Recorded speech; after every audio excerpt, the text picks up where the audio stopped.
জয় গুরু। বিপুলানন্দ চ্যানেলে আপনাদের সকলকে স্বাগত জানাই। আমরা দৈনন্দিন জীবনে যে বিভিন্ন কর্মগুলো করে থাকি, সেই কর্মগুলোকে তিনটি ভাগে ভাগ করা হয়েছে। সেই তিনটি ভাগ হলো সত, রজ, তম। সতকে আবার বিভিন্ন সনাতন ধর্মীয় সাধকরা সাত্ত্বিক, রজকে রাজসিক এবং তমকে তামসিক কর্মে বিভাজন করেছে।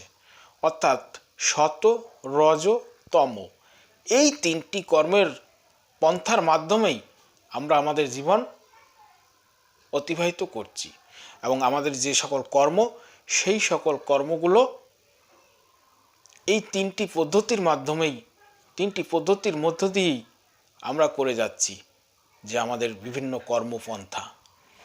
তো এই কর্মগুলো পঞ্চতত্ত্বের সাথে খুব সম্পৃক্ত। যখন আমাদের দেহে পৃথিবী তত্ত্ব বা জল তত্ত্ব, এই দুটি তত্ত্ব অবস্থান করবে, সেই তত্ত্ব চলাকালীন যেই সকল কর্ম করব, যতই চেষ্টা করব, কিন্তু আমাদের যে কর্ম, সেই কর্মগুলো তামসিক কর্মের দিকে টেনে নিয়ে যাবে এবং আমাদের তামসিক কর্ম করাতে বাধ্য করবে। ঠিক তদ্রূপ যখন আমাদের দেহে অগ্নিতত্ত্বের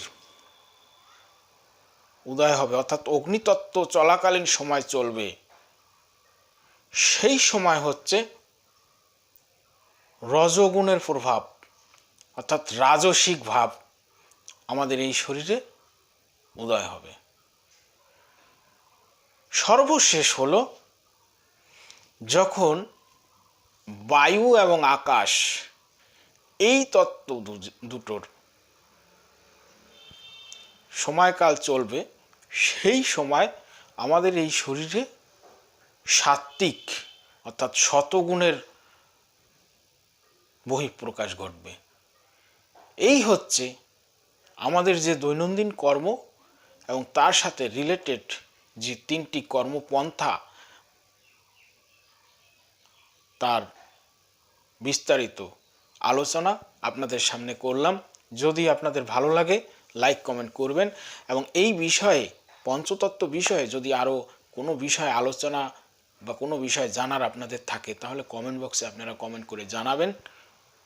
আশা করি সকলেই ভালো থাকবেন এবং যারা আমার এই চ্যানেলটি এখনও সাবস্ক্রাইব করেননি, আপনারা সকলে সাবস্ক্রাইব করবেন, কারণ আপনাদের অনুপ্রেরণায় অনুপ্রাণিত হয়েই এই চ্যানেলকে আমি আরও অনেক দূরে এগিয়ে নিয়ে যাব, এই আশা রাখি এবং সকলে ভালো থাকবেন। জয় গুরু।